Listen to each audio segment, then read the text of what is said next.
Copa আমেরিকায় সবার আগে কোয়ার্টার ফাইনাল নিশ্চিত করার আর্জেন্টিনা প্রতিপক্ষ হিসেবে পেয়েছে ইকুয়েডরকে। আলবিসেলেস্তাদের সাথে শেষ 8-এর ম্যাচকে ফাইনাল মনে করছেন Ecuador coach Felix Sanchez.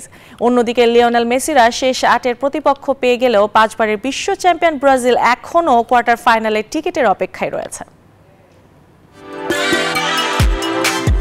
Latin ফুটবলের ঐতিহ্যবাহী টুর্নামেন্ট কোপা আমেরিকার গ্রুপ পর্বের ম্যাচ এখনও শেষ হয়নি। তবে এরই মধ্যে বর্তমান চ্যাম্পিয়ন আর্জেন্টিনা পেয়ে গেছে তাদের কোয়ার্টার ফাইনালের প্রতিপক্ষ।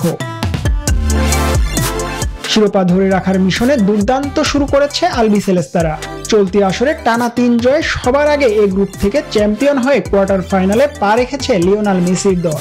চলতি আসরে টানা 3 জয়ে সবার আগে এই গ্রুপ থেকে চ্যাম্পিয়ন হয়ে কোয়ার্টার ফাইনালে পা রেখেছে লিওনেল মেসির দল। তবে তারা অপেক্ষায় ছিল সেমিফাইনালে ওঠার লড়াই কাদের পাবে প্রতিপক্ষ হিসেবে। সেই অপেক্ষার প্রহর কেটেছে। বি গ্রুপে নিজেদের শেষ ম্যাচে মেক্সিকোর সাথে গোলশূন্য ড্র করে ইকুয়েডর। এতেই মেক্সিকানদের সমান 4 পয়েন্ট নিয়ে গোল ব্যবধানে এগিয়ে থেকে রানার্স আপ হিসেবে কোয়ার্টার ফাইনালে টিকিট পায় ইকুয়েডর। সেমিফাইনাল নিশ্চিত করতে ইকুয়েডরের বিপক্ষে কঠিন পরীক্ষা দিতে হবে স্কালোনিদের। ইকুয়েডরের কোচ ফেলিক্স সানচেজ এই ম্যাচটিকে ফাইনাল হিসেবেই দেখছেন। আমাদের জন্য এটা হবে আরেকটা ফাইনাল। আমরা বিশ্ব চ্যাম্পিয়ন ও বিশ্বের সেরা দলের সঙ্গে লড়াইয়ের চেষ্টা করব। আমার বিশ্বাস এই ম্যাচে ছেলেরা ভীষণ অনুপ্রাণিত থাকবে এবং তারা মনোবল ধরে রাখবে। অন্যদিকে কোস্টারিকার সঙ্গে হোঁচট খেয়ে কোপা শুরু করা ব্রাজিল এখনও শেষ 8-এর টিকিট পায়নি। কোয়ার্টার ফাইনালে জায়গা করে নিতে হলে গ্রুপ পর্বের শেষ ম্যাচে কলম্বিয়ার সাথে অন্তত ড্র করতে হবে ভিনিসিয়াস রদ্রিগোদের। শুক্রবার টেক্সাসে কোয়ার্টার ফাইনালে ইকুয়েডরের বিপক্ষে মাঠে নামবে আর্জেন্টিনা। ম্যাচটি শুরু হবে বাংলাদেশ সময় সকাল 7টায়।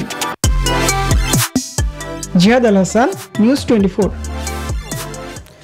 এদিকে আর্জেন্টিনার কোচ লিওনেল স্কালোনির পর এবার এক ম্যাচের জন্য নিশ্চিত হলেন উরুগুয়ের মাস্টার মাইন্ড মার্সেলো বিয়েলসা। চলতি কোপা আমেরিকায় উরুগুয়ে নিজেদের দ্বিতীয় ম্যাচে বলিভিয়ার বিপক্ষে বিরতির পর মাঠে ঢুকতে দেরি করেন নুনেজরা।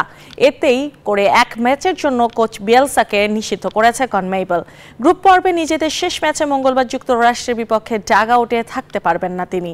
এমনকি এই ম্যাচের আগে দলের সংবাদ সম্মেলনে নিষিদ্ধ থাকবেন বিয়েলসা।